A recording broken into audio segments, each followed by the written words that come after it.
하나님의 말씀은 민수기 11장 10절에서 23절의 말씀입니다. 민수기 11장 10절에서 23절입니다. 10절 먼저 보겠습니다. 백성의 온 종족들이 각기 자기 장막문에서 우는 것을 모세가 들으니라. 이러므로 여호와의 진노가 심히 크고 모세도 기뻐하지 아니하여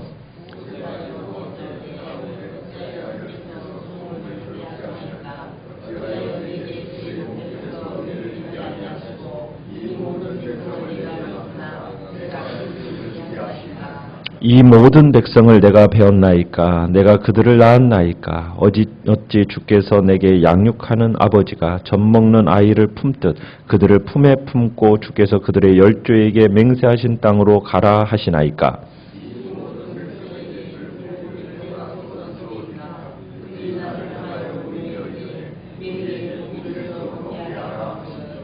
책임이 심히 중하여 나 혼자는 이 모든 백성을 감당할 수 없나이다.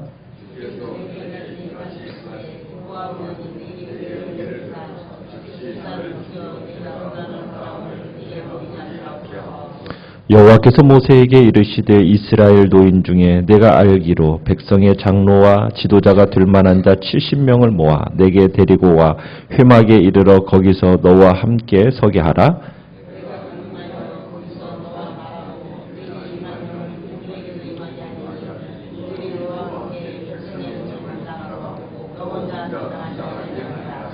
또 백성에게 이르기를 너희의 몸을 거룩히 하여 내일 고기 먹기를 기다리라. 너희가 울며 이르기를 누가 우리에게 고기를 주어 먹게 하랴. 애굽에 있을 때가 우리에게 좋았다 하는 말이 여호와께 들렸으므로 여호와께서 너희에게 고기를 주어 먹게 하실 것이라.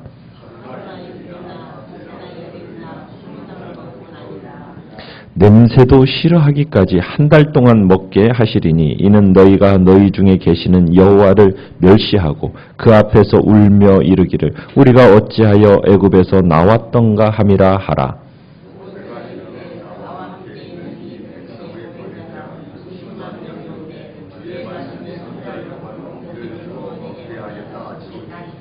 그들을 위하여 양떼와 소떼를 잡은들 조카오며 바다의 모든 고기를 모은들 조카오리이까. 여호와께서 모세에게 이르시되 여호와의 손이 짧으냐 내가 이제 내 말이 내게 응하는 여부를 보리라. 아멘. 오늘 말씀의 제목은 감사할 줄 모르는 백성이라는 제목으로 말씀을 나눕니다. 지난 11장 1절 부분에서부터는 다베라에서 하나님께 불평했다가 혼이 났어요. 그런데 이 이스라엘 백성이 얼마 되지 않아서 또다시 자신들의 삶을 비관하고 원망하기 시작합니다. 어떻게 보면 다가오는 복된 미래를 생각한다면 자신들의 그 이 불편함이라는 것은 충분히 이길 수 있어야 했습니다. 그런데 이들의 사고방식은 달랐던 거예요. 그들이 지금 어디를 향하여 가고 있는 겁니까? 하나님이 약속해 주신 땅, 정말 젖과 꿀이 흐르는 그 땅을 향하여 가는 중입니다. 그 가는 중에 다소 불편함이 따를 수는 있는 거 아니겠어요? 자, 그런데 지금 이 광야가 마치 자신들이 살아갈 땅인 것처럼 그들은 지금 원망하고 있는 겁니다. 그 땅인 자신들이 살아갈 땅은 이 광야가 아니잖아요. 하나님이 약속하신 땅이 어떤 땅입니까? 젖과 꿀이 흐르는 가나안 땅이지 않습니까? 그런데 지금 이스라엘 백성들은 지금 마치 자신들이 이 광야에서 영원히 살 것처럼 지금 하나님 앞에 모세에게 원망하고 불평하고 있는 겁니다. 그러니까 자신들에게 다가오는 밝은 미래를 생각하기보다는 그저 이 불편한 현실의 상황, 이게 그들에게는 더 중요했더라는 거예요. 참 안목이 없는 백성인 것을 보여주고 있는 거죠. 대부분의 사람들이 그런데 그런 것 같아요. 밝은 미래를 바라보기보다는 참 편안한 현실, 여기에 급급하고 그것을 선택하며 살아가고 현실의 노예가 되어 살아가는 경향이 참 많아요. 대부분 하나님이 주실 그 미래를 바라볼 안목이 있다면 그렇게 원망과 불평하지 않을 텐데 우리는 그저 현실의 노예가 되어서 현실의 필요를 채우는데 급급하게 살아간다는데 항상 문제가 있는 것을 보게 됩니다. 지금 이스라엘 백성들이 그런 모습인 거예요. 자, 10절을 보시면은 하나님이 이스라엘 백성들이 지금 애굽 생활을 그리워하는 겁니다. 그래서 이 우는 소리로 막 불평하고 원망하는 이 소리를 하나님이 들으셨어요. 들으시고 하나님이 어떻게 반응을 하십니까? 매우 어떻게 하셨어요? 진노하셨다라고 얘기했습니다. 지금 복된 미래를 위해서 잠시 좀 겪는 이 불편함을 감수하면 좋겠건만 감수하지 못하는 이 백성, 하나님의 마음에 참 서운해할 뿐만 아니라 한심하다는 생각까지 느껴지는 거예요. 오늘 당장 무엇을 먹고 무엇을 입어야만 하는가, 여기에 급급한 이 사람, 이런 사람들은 하나님을 실망시키기에 충분하고 도리어 하나님의 마음의 상처까지 안겨준다는 사실입니다. 참 그렇지만 하나님은 이러한 자기 백성들 포기하지 않으시고 이들을 향하여 불쌍히 여기시는 마음을 또한 우리는 보게 되죠. 참 모세가 이제 괴로워하면서 하나님께 부르짖습니다. 자, 부르짖는 내용을 우리가 이렇게 살펴보면은 하나님에 대한 실망보다도요, 은혜를 모르는 이 백성, 채워지지 않는 그 욕심을 가진 이 백성들에 대한 서운함이 더 크다라는 것을 우리가 보게 됩니다. 모세도 백성들에게 참 실망하는 거죠. 지금 출애굽 드라마가 시작된 지가 2년이 되어갑니다. 자, 그런데 하나님이 수많은 기적을 이루어 주셨잖아요. 그죠? 10가지 재앙을 통해서 이루셨던 기적도 보았고, 또 홍해를 건너가는 기적도 보았고, 또 주께서 만나를 먹이시고 반석에서 물도 먹이시고 하나님이 수많은 기적을 목격하게 하셨어요. 자신들이 체험한 그 기적 봤으면은 하나님 앞에 참으로 자신들의 부족함을 하나님 앞에 하나님 또다시 기적을 베풀어 달라고 기도하면 좋겠구만. 기도하기보다는 뭐 합니까? 원망하기에 급급하는 거예요. 조금 자신의 삶을 좀 돌이켜보면서 신중하게 자신들의 나를 되돌아보면 그 하나님의 인도하심만 생각했더라면 이런 일은 없었을 겁니다. 그런데 이들은 지금 스스로 생각하고 판단하지 않고 어떻게 보면 일부의 사람들, 소수의 사람에 의해서 선동되어지는 노란하는 결과를 우리가 보게 되는 겁니다. 하나님 앞에서 살아온 삶을 잠시만이라도 돌이켜보며 생각했더라면 이렇게까지 원망하고 불평하지는 않겠죠. 우리는 생각해야 돼요. 하나님의 인도하심과 돌보심이 어떻게 진행되어져 왔는지를 우리는 기억해야 됩니다. 그것을 잠시만이라도 기억하면은 여러분 우리의 앞날이 그렇게 어둡지는 않습니다. 하나님의 그 베푸시고 돌보시고 인도하시고 보호하심이 어떠한 것인지를 우리는 느끼게 되거든요. 소수의 옆에서 충동질하는 그 충동에 현혹되지 않게 되는 겁니다. 자, 배은망덕한 백성들, 마치 먹을 고기 내어놓으라고 막 하이에나처럼 막 모세에게 몰려들어와 가지고 지금 막 원망을 합니다. 자, 모세도 어떻게 보면은 좀 하나님 앞에 조용히 기도하면서 인도하심을 구했으면 좋겠건만 너무 고통스러우니까 신중함을 잃어버리고 하나님 앞에 이 백성들이 원망하여 우는 것을 듣고서는 하소연하는 내용이 어떻습니까? 11절 보시면은 모세가 여호와께 여짜오되 어찌하여 주께서 종을 괴롭게 하시나이까? 제가 무슨 죄를 얼마나 큰 죄를 지었었기에 하나님 이렇게 무거운 짐 저한테 이렇게 지어주시는 거예요? 하면서 지금 하나님 앞에 따지는 거예요. 12절을 보시면은 아니 제가 이 백성의 부모라도 됩니까? 제가 이 모든 백성을 제가 배웠습니까? 저한테 왜 내가 양육하는 아버지가 젖먹이의 아이를 품듯이 이거 이렇게 가야 됩니까? 막 하나님한테 원망하시 따져요. 13절을 보시면은 제가 무슨 능력으로 지금 이들한테 그 모든 고기를 어디서 얻어다가 줍니까? 저 그런 능력 없어요. 하나님한테 제가 무슨 능력으로 이걸 줄 수 있단 말입니까? 마침내 15절에서 뭐라고 얘기인지 아세요? 차라리 저 죽이세요. 차라리 저 죽이세요. 이 모세가 지금 하나님 앞에 이렇게 그냥 막 토로하는 장면입니다. 자, 이에 대해서 하나님은 두 가지로 응답을 하십니다. 16절로 가보시면은 어떻게 응답을 하시냐면 첫 번째는 모세의 탄식과 이 눈물로 얼룩진 기도를 들으신 하나님께서 모세를 측은하게 여기세요. 그래서 16절에 선별해 오라는 거예요. 누구를요? 이스라엘 장로들과 지도자들 중에서 몇 명을요? 70명을 선별해 데려오라는 거예요. 그러면은 17절에 이들을 뭘로 삼아주겠다고요? 너를 돕는 도우미로 세워서 함께 짐을 지도로 가시겠다. 이렇게 얘기를 하고 있어요. 전에는 모세의 장인 이드로가 그가 혼자서 막 재판하는 걸 보고서는 무슨 지혜를 줬었습니까?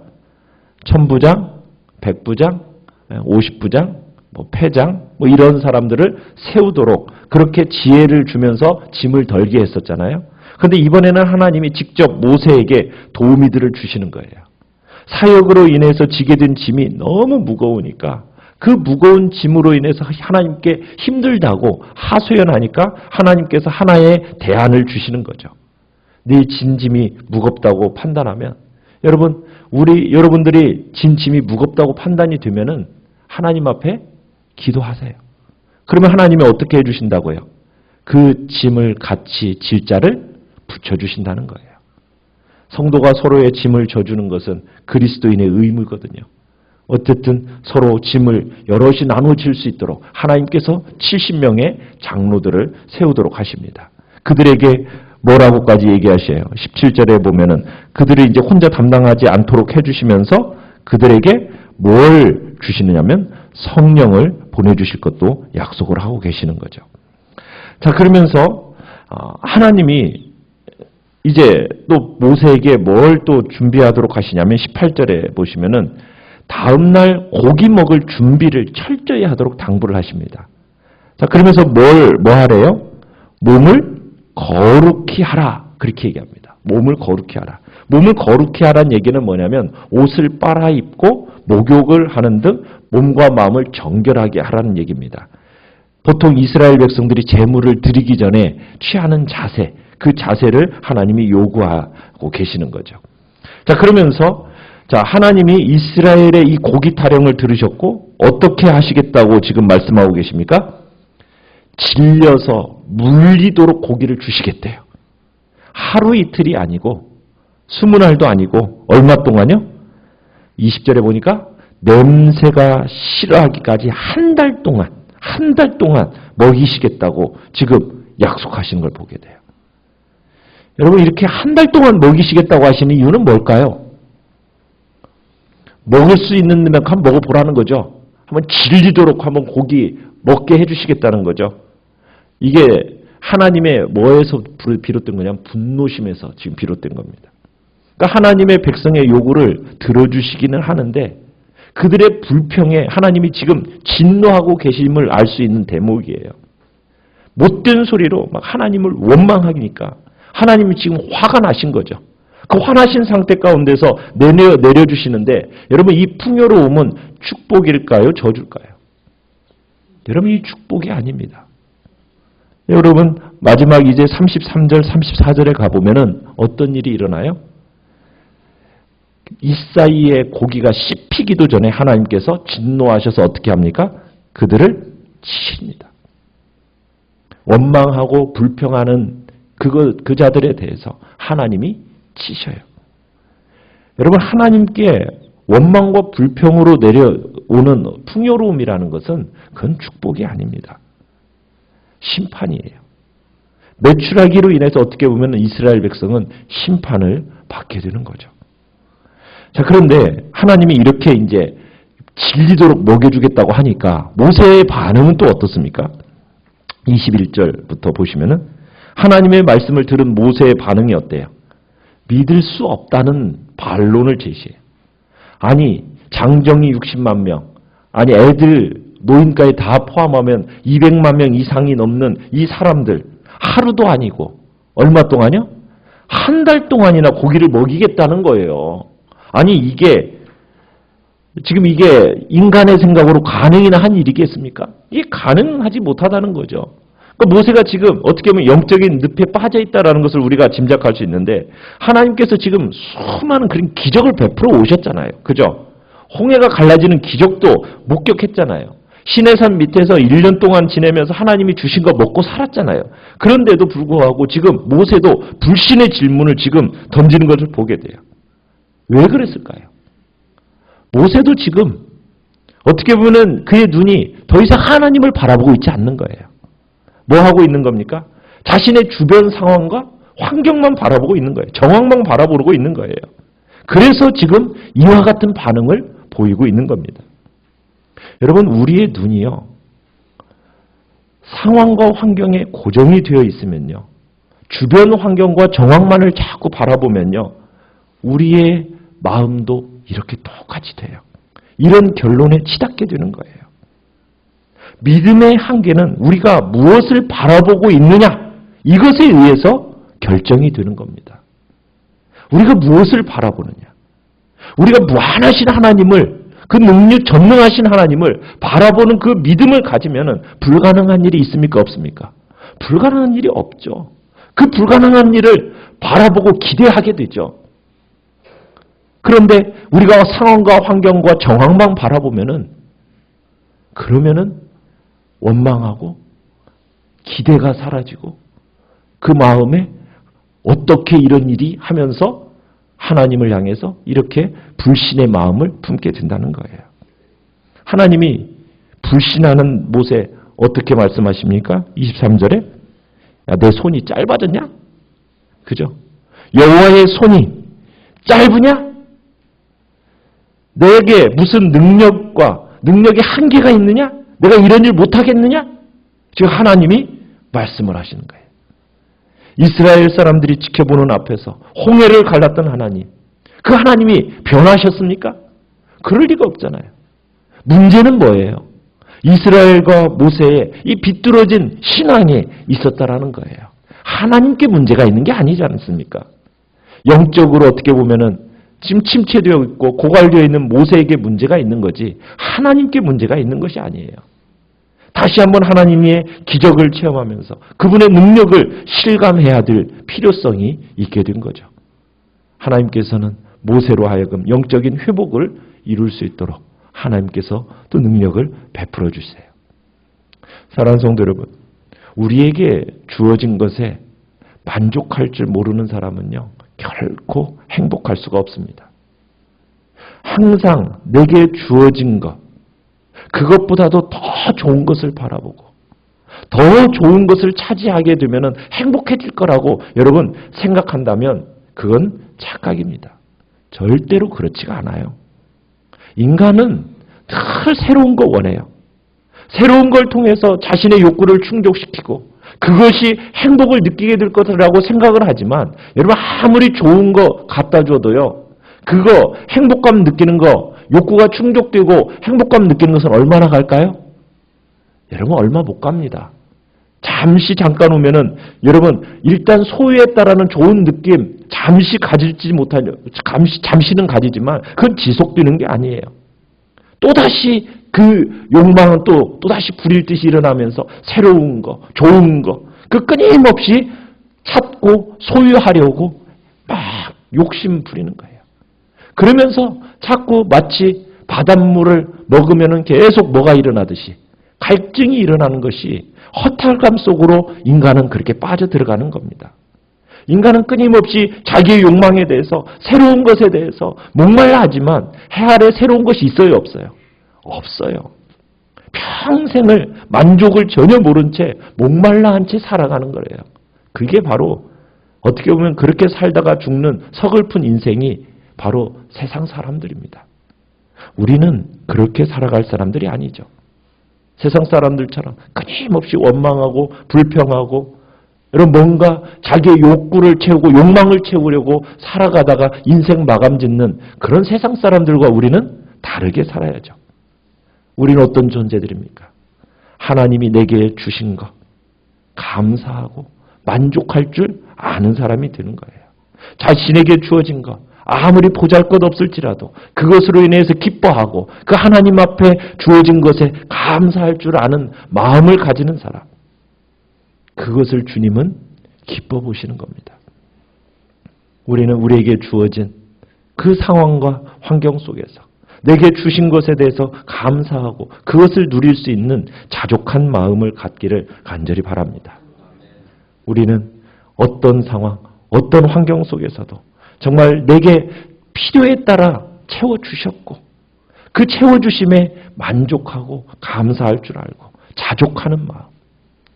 사도 바울이 궁핍에 처할 줄도 알고 풍부에 처할 줄도 알고 어떤 환경 속에서도 자족하는 일체의 비결을 배웠다고 말하는 것처럼 우리는 모든 환경 속에서 감사하고 자족하는 그 모든 일체의 비결을 배워나가는 복된 자리에 우리 모두가 있기를 간절히 바랍니다. 그것이 우리가 이 땅에서 살아가야 할 하나님의 백성들의 모습입니다. 내가 원하는 것이 없다고, 뭔가 못마땅하다고 막 금세 입 삐죽거리면서 불만을 쏟아내는 그런 일이 없고, 정말 우리의 삶에 해결 못할 일, 여러분 하나님의 능력 안에 없습니다. 그 전능하시고 정말로 전지하신 그 하나님을 붙드시고 제한 없으신 그 하나님의 능력을 의지하면서 여러분 그분을 신뢰함으로 불신하는 마음 없이 그분을 철저하게 의뢰함으로 나아가는 이 복된 기도의 자리가 되기를 간절히